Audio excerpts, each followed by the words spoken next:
Assalamualaikum warahmatullahi wabarakatuh. Baiklah, dalam video presentasi ini saya akan menjelaskan tentang kesehatan olahraga atau sport medicine. Sebelum itu, perkenalkan saya Nadia Iguana dengan NIM 220301500075. Kesehatan olahraga adalah sekumpulan ilmu-ilmu yang membahas segala permasalahan kesehatan yang berkaitan dengan olahraga. Artinya, ilmu kesehatan olahraga menerapkan ilmu-ilmu kedokteran yang terkait dengan tujuan memelihara kesehatan atlet, disertai atau bersamaan dengan upaya memperbaiki penampilannya. Adapun ruang lingkup kesehatan terbagi menjadi 3, yaitu yang pertama, jasmani, kedua, rohani dan sosial, yang ketiga, lingkungan. Aspek jasmani. Ilmu kesehatan olahraga membahas aspek jasmania meliputi bahasan mengenai 1. Ilmu kesehatan umum yang meliputi kesehatan. 2. Meliputi masalah ilmu kesehatan statis dan ilmu kesehatan dinamis. Kedua, higien atau kesehatan olahraga. Hal ini meliputi 2 aspek, yaitu atlet yang bersangkutan dan lingkungannya. Ketiga, pertumbuhan dan perkembangan. 4. Histologi, membahas masalah anatomi, fisiologi seluler, molekuler dalam kaitannya dengan olahraga. Kelima, anatomi.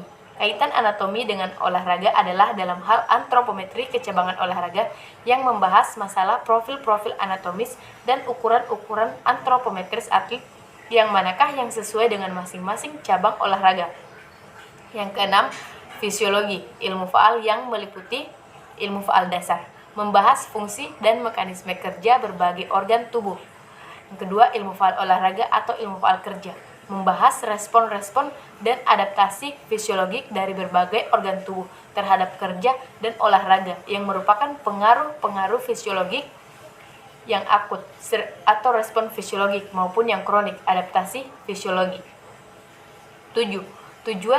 Tujuannya ialah mengevaluasi potensi dan kapasitas performanya yang terkini dari seorang atlet terhadap olahraga yang ditekuninya.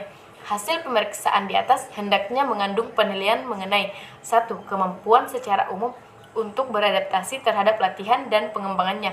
2. Sikapnya yang khusus terhadap cabang olahraga yang ditekuni. 3. Dihadapi kondisi kemampuan olahraga, yaitu derajat adaptasinya terhadap latihan. 4. Kemungkinan untuk meningkatkan penampilan. 8. Biomekanika, membahas masalah mekanika gerak biologik atau kinesiologi atlet untuk mencapai prestasi maksimal dalam cabang olahraganya. 9. Cedera olahraga atau traumatologi olahraga, cedera olahraga serta cedera-cedera lain yang termasuk ke dalam domain traumatologi umum. Secara umum, traumatologi olahraga membahas masalah-masalah yang berkaitan dengan 1. Terjadinya cedera. 2. Pencegahan cedera olahraga. 3. Diagnosa atau identifikasi terhadap cedera olahraga yang tipikal. 4. Pemulihan atau rehabilitasi dari cedera. 10. Message sebagai upaya mempercepat pemulihan. Bagaimana metodologi dan teknologi message yang efektif dan efisien. 11. Nutrisi dan gizi. Adakah perbedaan antara olahragawan dan bukan olahragawan dalam nutrisi dan tata gizinya? Bagaimana menata gizi selama masa pelatihan, menjelang kompetisi, selama kompetisi, dan selama masa istirahat pasca musim kompetisi. 12. Farmakologi. Perlu dipahami pengertian doping, etika, bahaya, dan bagaimana menggunakan obat-obatan agar terbebas dari penyalahgunaan pemakaian obat secara tidak disadari yang dapat merugikan atlet. 13. Terapi olahraga. Perbedaan mendasar antara senam kesehatan dengan terapi olahraga atau terapi terletak pada adanya spirit kompetisi yang diperkenalkan terhadap para pesertanya yang akan menjadi rangsangan yang lebih memacu dan meningkatkan efektivitas lebih tinggi dari terapi olahraga dalam peranannya sebagai motor terapi.